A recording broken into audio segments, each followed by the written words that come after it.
Alô, você meu amigo, você minha amiga. Muito obrigado aí por sua audiência, por você estar em um dos nossos canais em redes sociais. Grato, muito grato de coração. Olha, nas últimas horas, aquela história que eu comentei aqui com vocês sobre a pessoa acionar o sininho, né? E me refiro ao YouTube e não receber notificação, muita gente me acionou para dizer que não está recebendo notificação. Inclusive, eu vi que pessoas recorreram ao Facebook para me informar. Recorreram exatamente ao Facebook para me informar, tá? Então é interessante que você acione, verifique se você está inscrito mesmo no nosso canal. Tá acontecendo um monte de coisa, até porque eu acho até que não é uma situação da própria rede social. Existe hoje uma interferência enorme aí por conta das eleições, é uma briga do tamanho de um trem. Agora mesmo saíram informações de que alguns perfis foram cancelados, aquela história da eleição aí, né, de fake news, é uma verdadeira agonia. O negócio do Telegram ainda tá rendendo, né, a loucura. Eu vi inclusive que essa questão da suspensão do Telegram foi notícia em diversos países, incluindo alguns canais europeus que transmitem em português. Obviamente, português de Portugal. Eu aqui, vez por outra, inclusive, coloco algumas notícias, quando são da esfera internacional, com português de Portugal, mas que dá para a pessoa entender, né?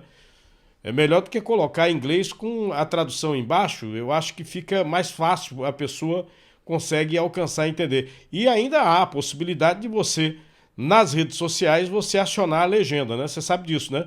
No YouTube você pode acionar, você colocar aí a legenda, mesmo se for uma situação em inglês, né? Eu, por exemplo, gosto de algumas línguas estrangeiras e vez por outra, quando eu estou nesses canais, eu coloco para traduzir. A tradução não é 100%, mas dá para entender, né? Mas quando é português de Portugal, tem uma diferença ou outra, mas fica tranquilo, não é verdade? Deixa eu começar o programa, falar sobre o Dia Mundial da Água. Isso me chama bastante atenção, porque eu tenho falado bastante sobre o meio ambiente, nesses posts que eu coloco aqui para vocês, e a gente observa, olha aí, ó, Dia Mundial da Água, alerta para a conservação dos rios. É porque você bebe água doce, né? Você bebe água doce. É claro, você tem países onde você tira o sal da água. Agora mesmo chegou o desassalinizador ali na área de Fernando de Noronha, né? Estão tirando o sal da água ali para transformar em água potável. Isso acontece muito nos Emirados Árabes, né? Eu já cheguei a comentar aqui com vocês que o rio Creek, que cruza Dubai, ele é mar. A água é salgada, né? Então, na realidade, não tem água doce ali. Então, eles tiram o sal e, ao contrário do Brasil, eles tiram o sal da água. As casas, pelo menos nas regiões metropolitanas, todas com rede de esgoto, esgoto tratado. E quando você entra para a área do interior, onde é como se fosse um reinado, né? Porque na visão árabe seria o rei, né? E as casas muito bem construídas, todas elas são do rei, evidente. Parece aquele conto de fadas, né? Das Mil e Uma Noites. E histórias e mais histórias, né? De alguns sultões que foram destituídos porque maltratavam o povo. O filho assumiu, né? Tem muita história. Casas muito bem feitas, todas elas iguais, com água tratada, sistema de esgotamento sanitário. Isso eu pude ver quando visitei os Emirados Árabes. E por incrível que possa parecer, metade da população brasileira não tem acesso a esgotamento sanitário. Você tem região sul-sudeste, ainda com uma quantidade maior de esgoto, mas quando você chega no nordeste, centro-oeste e norte, você tem situações do século XIX, não é nem século passado, né? Nós estamos falando do século XIX. Né? Nós estamos falando de 1900, não, estamos falando de 1800. É incrível, né? É incrível. E quando você passa para a situação do nosso estado, você passa aqui para Pernambuco, eu queria chamar a atenção de vocês para as bacias hidrográficas que são pesquisadas, que têm o controle mensal para se saber da poluição. E a poluição aqui é o esgoto sanitário. Quer escolher um, não? Rio Capibaribe, vamos lá? Vamos ver como é que está o Rio Capibaribe, segundo a última análise do CPRH. Vai ver? Poluída, poluída, poluída, poluída, poluída, muito poluída, muito poluída, muito poluída. Tá vendo aqui? Não tem uma área. Eu não vou nem perder a minha paciência aqui. Quer ver outra? Rio Mochotó. Vamos ver como é que está o Rio Mochotó. Não, aqui não tem pesquisa, não tem uma última pesquisa. É o Rio Goiânia, pronto. Rio Goiânia. Eu vou botando aqui para você na bucha. Então pode ser que dê um errinho ou outro, né? Mas tá aí, ó. Muito poluída aqui. Muito poluída, poluída, poluída, poluída. Não tem uma água boa. Não tem uma água boa. Vamos olhar aqui do Rio Capibaribe. Aqui bem na nossa região, pegando zona da mata, região metropolitana, aqui, ó. Poluída, poluída, poluída, poluída, muito poluída, muito poluída, muito poluída, muito poluída. Eu não fico satisfeito com um negócio desse, eu fico triste. Mas queria lembrar para você que tem coisa muito pior. Tem coisa pior. Eu estava vendo hoje um estudo sobre a situação de Guarulhos. Guarulhos, São Paulo. A água do rio, toda ela leva o esgoto. O esgoto cai direto. Guarulhos, São Paulo, onde tem um dos maiores aeroportos do país, supostamente deveria ser uma cidade educada e superdesenvolvida. Não pode se falar de educação quando você joga esgoto in natura dentro de um rio. Não dá para falar em educação, não é? É por isso que você vê cenas esdrúxulas. Quando você pega um drone, bota para mostrar o Recife, região metropolitana, são rios, canais por todo canto. Você chega para um europeu e fala assim, não, mas não tem água encanada para todo mundo. Ele fala, mas coisa absurda. E a água, além de não ser encanada, tratada para todo mundo, você não bebe a água da torneira, porque a própria Compesa desaconselha você beber a água sem, evidentemente, filtrar ou ferver. A água que a própria Compesa fornece. Você chega na França, você abre a torneira, você bebe a água da torneira. Você chega na Inglaterra, faz a mesma coisa. Em vários estados americanos é assim. Chega lá em Nova York. Em Nova York, você abre a torneira, você pode beber a água da torneira. Inclusive na França, você chega em Paris, a primeira coisa que te serve na mesa é 1 litro de água. Você fica até abismado assim, né? E geralmente são garrafas bonitas. Você fala, poxa, já me deram água mineral, né? A primeira vez que eu fui na França, pensei. É água de torneira. Por quê? Porque a água é limpa. É água potável. O Brasil, gente, nesse ponto de vista, é uma vergonha. Você ter o Recife cheio de rio e você não ter água para todo mundo. Né? Chegou até um prefeito do Cabo de Santo Agostinho querer sair da Compesa e disse, olha, eu tenho os melhores mananciais de água. E a Compesa não trata, não tem esgoto tratado, as praias, inclusive, recebendo esgoto sem tratamento. A Compesa cobrando taxa de esgoto. Nas últimas horas eu vi um protesto de pipeiro. Lá no sertão. Mas o sertão do lado do Rio São Francisco. Ou seja, aquele pessoal que ganha para entregar carro-pipa, caminhão-pipa, querendo aumento, evidente, por causa da gasolina. Assunto de hoje do programa. A inflação. E aí os pipeiros querendo aumento. E por conta deles quererem aumento, eles paralisam a atividade e um monte de gente fica sem água. Por quê? Porque o pessoal ainda depende de carro-pipa. O rio ali do lado. A água passando. Mas a Compesa. E a Compesa? Outro dia tinha uma denúncia de que a Compesa estava jogando esgoto in natura dentro do Rio São Francisco. O órgão que tem que tratar de água sendo denunciado. Tentou responder, falar e acontecer.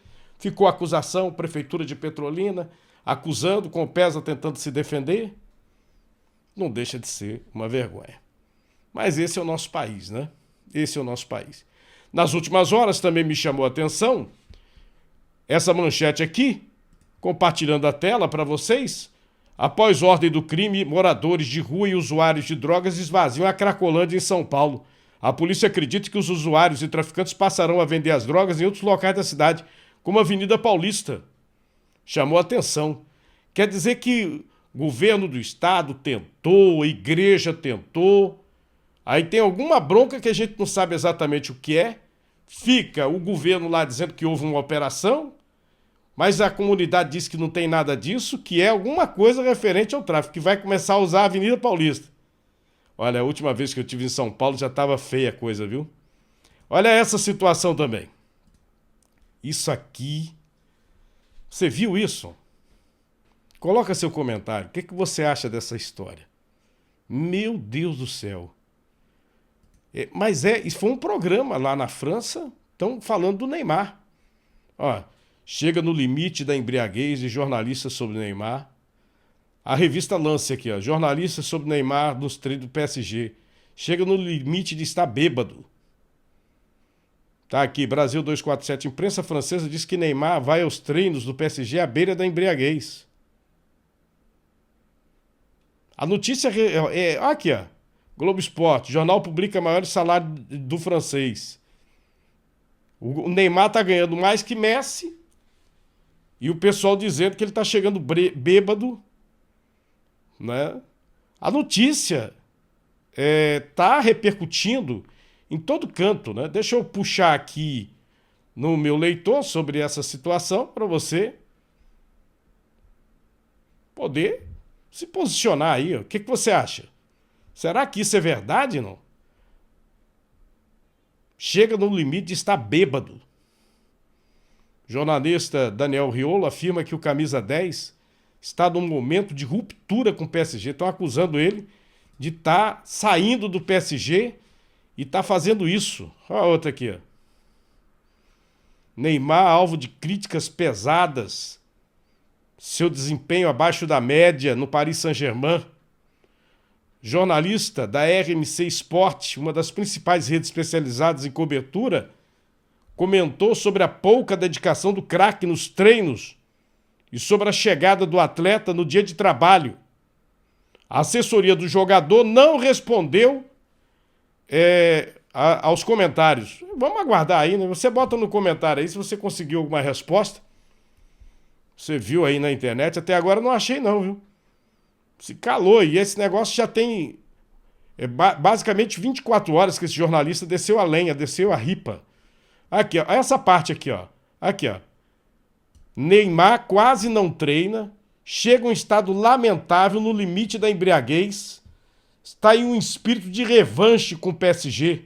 Há uma ruptura total entre o clube e o vestiário, diz o jornalista aqui. Meu Deus, que bronca, hein? Estou vendo algumas manchetes aqui sobre a questão do ICMS dos combustíveis, que é um imposto estadual. Eu fico até pensando se ou são os governadores que se fizeram de desentendidos ou a imprensa brasileira simplesmente não levou em consideração que o Congresso Nacional aprovou uma legislação para a unificação do ICMS nos estados, o Imposto sobre Circulação de Mercadorias, e que a legislação foi sancionada pelo presidente da República. E, inclusive, ontem, quando eu coloquei aqui uma fala do presidente, ele chamava a atenção exatamente sobre essas diferenças do preço do combustível e disse que eram dois fatores. Primeiro, o Brasil produzia petróleo suficiente, mas não tinha refinaria suficiente para fazer a gasolina, o óleo diesel. Ou seja, não refinava o óleo bruto para fazer o combustível.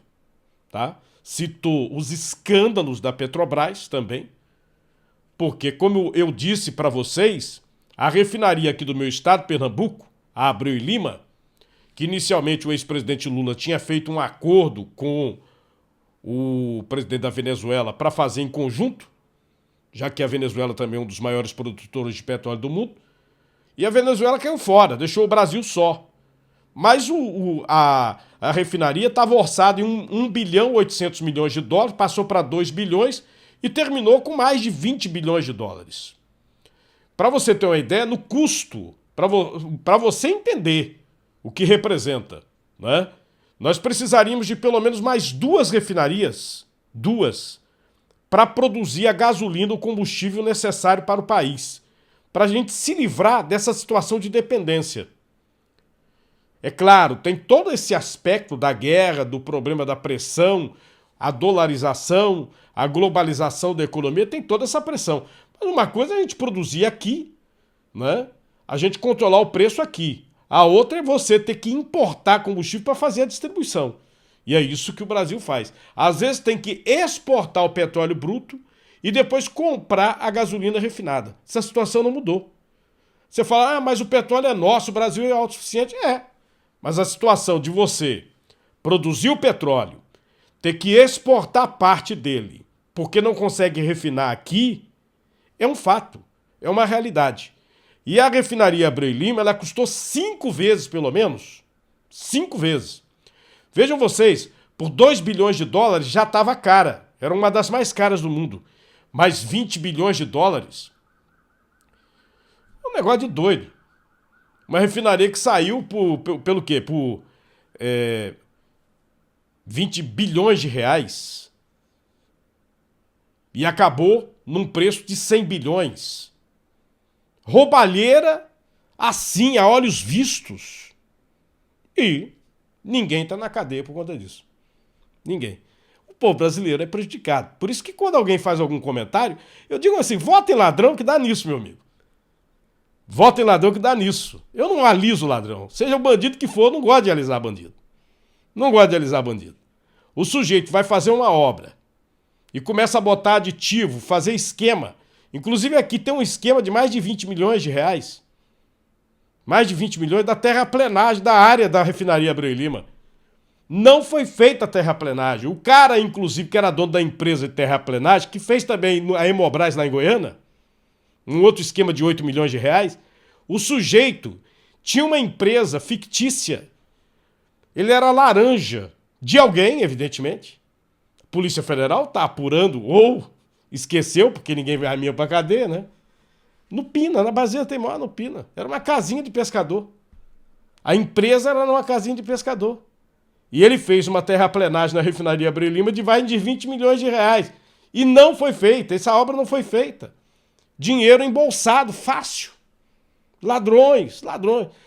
Se a gente tivesse feito a refinaria Abreu e Lima por 2 bilhões, né? Certamente você faria mais 4 com o dinheiro que foi roubado. Você vê agora a ferrovia transnordestina, está saindo do papel. Está saindo do papel. Como está saindo? Está saindo porque refizeram as licitações.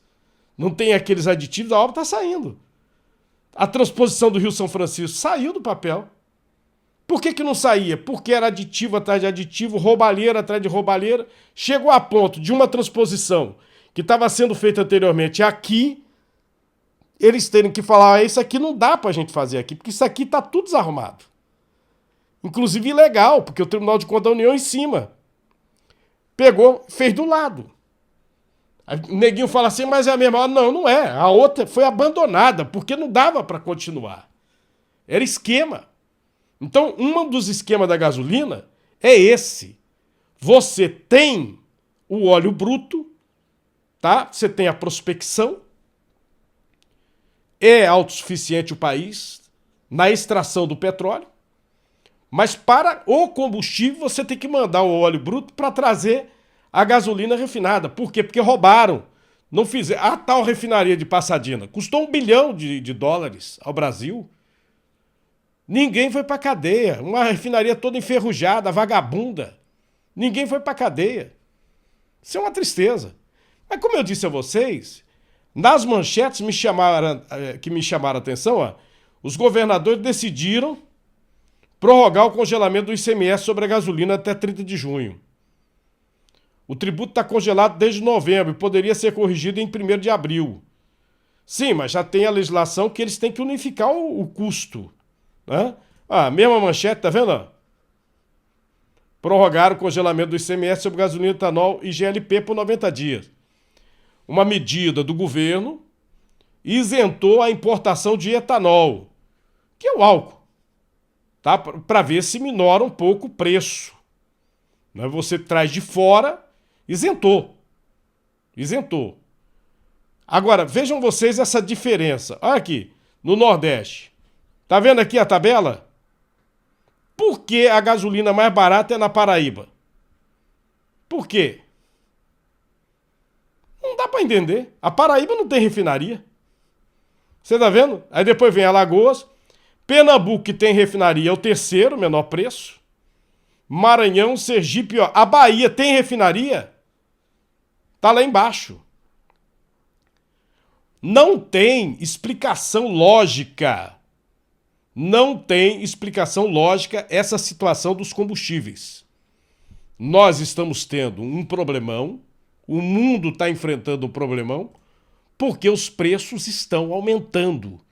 O dragão da inflação, ele voltou. A inflação praticamente dobrou no Brasil entre janeiro e fevereiro. O IPCA, Índice de Preços ao Consumidor Amplo, passou de 0,54% para 1,01%, de acordo com o IBGE. Os alimentos estão entre os produtos que mais aumentaram, devido principalmente à alta do preço dos combustíveis. E um outro fator deve contribuir para aumentar ainda mais o preço dos alimentos: a guerra na Ucrânia. De acordo com a Agência de Alimentos das Nações Unidas, os preços internacionais de alimentos e rações podem subir até 20% nos próximos meses. Rússia e Ucrânia juntas fornecem 19% da oferta mundial de cevada, 14% do trigo e 4% do milho, representando mais de 1/3 das exportações globais de cereais. A Rússia também é líder mundial nas exportações de fertilizantes. O diretor da FAO, Máximo Toureiro, alerta que, dependendo de quanto tempo a guerra durar, pode haver uma crise global de abastecimento de alimentos. Segundo ele, os preços dos fertilizantes estavam muito altos no último mês e isso pode se agravar. Se houver redução ou algum efeito das sanções no fornecimento de energia da Rússia, isso é problemático a curto, mas também a longo prazo, porque pode criar um problema para o suprimento mundial de cereais e de todos os tipos de alimentos no ano que vem. No Brasil, alimentos à base de trigo, como o pãozinho e o macarrão, devem aumentar na semana que vem. É o que afirma em nota a ABIMAP, Associação das Indústrias de Biscoitos, Massas Alimentícias, Pães e Bolos Industrializados. Segundo a associação, no entanto, as semanas seguintes seguem indefinidas, já que a cada notícia da guerra, o preço do trigo no mercado internacional oscila para cima ou para baixo em valores expressivos. Certamente a Argentina será um mercado, a gente terá que procurar se abastecer ou se prover desse produto da Argentina, mas isso não elimina, veja bem, a consequência imediata, né, do aumento de preços. E neste momento, as pessoas têm que ter muito cuidado, porque além do preço, você ter que ficar vendo a substituição de mercadoria, tem coisas muito simples, né, que você pode fazer, não é? Se a gasolina está cara, baixou o álcool, você vai botar o álcool se for mais vantagem, mas se os dois estão caros, você fica sem ter o que fazer, né? Não é como, por exemplo, porque a cenoura subiu 400%. Eu não vou comer cenoura, né? Você tem essa situação. Você ouviu falar, né? Eu até botei aqui, né? Cenoura subiu 400%. Eu não como cenoura. Outra coisa, por exemplo, você vai na loja. Aí você não está precisando de algo nesse momento, você compra. E compra no cartão de crédito. Você sabe qual é o juro de cartão de crédito? Não. Com esse negócio do aumento da taxa Selic pelo Banco Central para segurar a inflação, tentar segurar a inflação, você está pagando, cada mês que você roda o cartão, 10%. 10%. Mês chega a 200% do ano. É você dar dinheiro para o banco. A situação apertou na pandemia e faz 3 meses que Silvia parou de pagar algumas dívidas. Meu marido perdeu o trabalho, tudo aumentou, aí fica difícil, né? No Brasil, mais de 40% das pessoas estão inadimplentes. São mais de 64 milhões de pessoas. O total de dívidas é recorde, 260 bilhões e 700 mil reais. É como se cada brasileiro endividado devesse R$ 4.022,52. O estado do Amazonas é o mais atingido, com mais da metade da população com alguma dívida. Desemprego, queda na renda média e as taxas de juros mais altas são alguns dos motivos para a atual situação de inadimplência. As dívidas vêm principalmente de gastos com cartões de crédito e bancos, seguido por contas básicas como água, luz e telefone e compras no varejo. Diante da inadimplência, o pior cenário para este professor de economia é dever para o cartão de crédito. Então isso aí é a pior coisa que existe, porque está trabalhando com taxa de juros de mais de 10% ao mês. Né? Nós estamos falando de mais de 200% ao ano. Isso é morte certa. Né? Então as pessoas têm que fugir do cartão. A partir daí, ele deve também procurar outras fontes de recursos. Mas o que é? Eu posso ir, por exemplo, com alguma garantia que eu tenho, vamos supor que eu tenho uma casa, ou um carro, alguma coisa, eu posso refinanciar, né, um carro, por exemplo. Eu posso usar um bem que eu tenho, dar como garantia. Por quê? Para reduzir os juros, porque o grande problema é que os juros são muito altos. Né? Deve tentar renegociar a sua dívida. Conversar é sempre bom. Choveu bastante nas últimas horas em diversos pontos aqui do Recife, região metropolitana. Tem previsão até para chuva no sertão, muito trovão, muito relâmpago. E aqui para nós, né? São várias as consequências. É evidente que não choveu somente aqui no meu estado. Eu estava vendo o Rio de Janeiro, situação séria também. Já tem 48 horas que chove no Rio de Janeiro. A situação de Petrópolis, com mais 5 pessoas que perderam a vida, é uma situação bem difícil. Mas Pernambuco tem uma situação, né, de relevo, alguns morros, situação que lembra também os morros do Rio de Janeiro. Não a cidade do Rio de Janeiro propriamente, que você tem uma concepção ainda do Brasil Império, e tudo que era feito naquela época era perfeito. Você tem esgotamento sanitário daquela época que ainda funciona. Na época do Imperador, né? Que eu estou falando hoje do Dia Mundial da Água, para você ter uma ideia, que situação danada, né? Aí aqui a gente teve algumas tragédias. A adolescente que voltava da escola morreu, foi arrastado para o canal, corpo de bombeiros acionado para o resgate, mas o garoto foi encontrado por parentes, socorrido para um hospital e faleceu. Ele voltava com um colega e caiu exatamente nesse bueiro aí, ó. Você está vendo. Lojas destruídas, poços alagados, casas com lama, algumas imagens das chuvas no Grande Recife. Nós tivemos ainda mais um ônibus escolar no interior do estado que tombou. Esse caso foi grave, mas os feridos, cerca de 30 pessoas, foram ao hospital. Essas pessoas foram atendidas e foram encaminhadas de volta às suas residências. Aconteceu hoje de manhã na PS 58.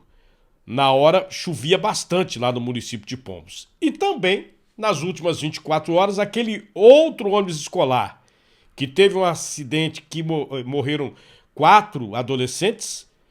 O ônibus escolar foi incendiado.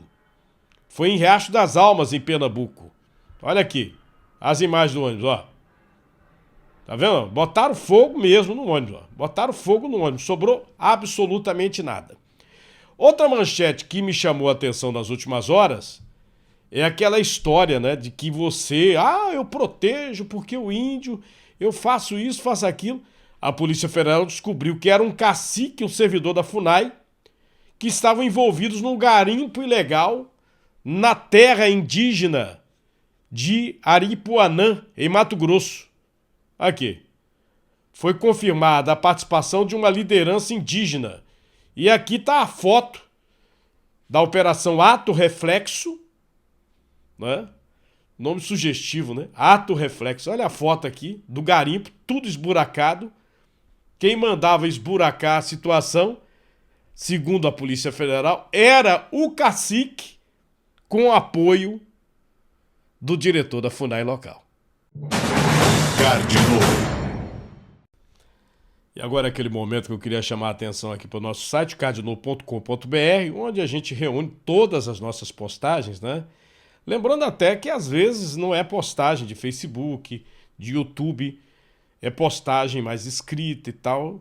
Às vezes a gente tem que colocar uma outra informação, outro tipo de informação, então não esqueça de dar um pulinho no nosso site, o cardinô.com.br. Também tem a parte de viagens, né? E tem a nossa loja, né? Você clicando na loja, você vai direto a essa parceria nossa, onde se você tiver a necessidade de comprar algum produto, dá uma olhadinha. O link está na descrição do vídeo, tanto no YouTube como no Facebook, na descrição, mas você pode ir direto, acessar pelo site, loja, e aí você vai direto, tá certo? Agradeço a você. E o outro lembrete, né? Deixa eu voltar a falar sobre a situação das pessoas que me relataram, principalmente no Facebook.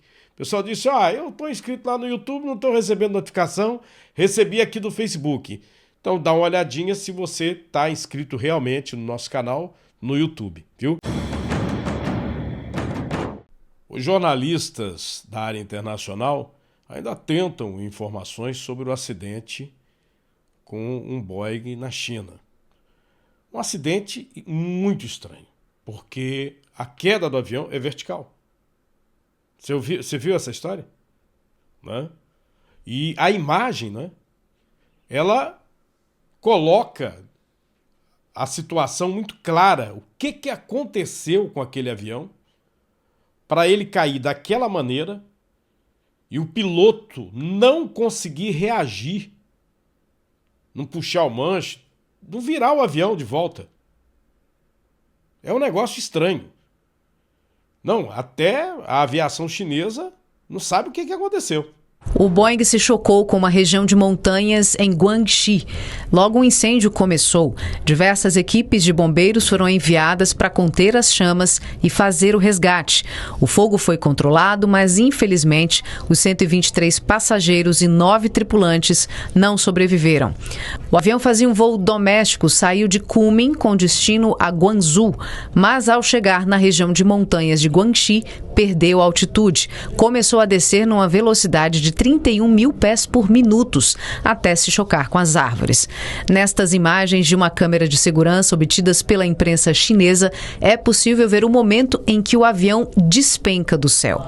Ainda não se sabe o que provocou o acidente, que está sob investigação. Equipes procuram pela caixa preta para tentar esclarecer o que aconteceu. A China Eastern Airlines disse que lamenta profundamente as vidas perdidas e montou 9 equipes especiais para cuidar do caso e dar assistência aos familiares das vítimas. O que estão imaginando é que o piloto possa ter sido enganado pelos instrumentos. Um erro, uma falha dos instrumentos. Quando você está num ambiente fechado, lacrado, você não sabe em que direção exatamente está indo. Às vezes ele está caindo e ele está pensando que ele está subindo. Que ele começou a cair e que ele já estava subindo. E aí não toma uma atitude. Às vezes acontece acidente dessa maneira, tá?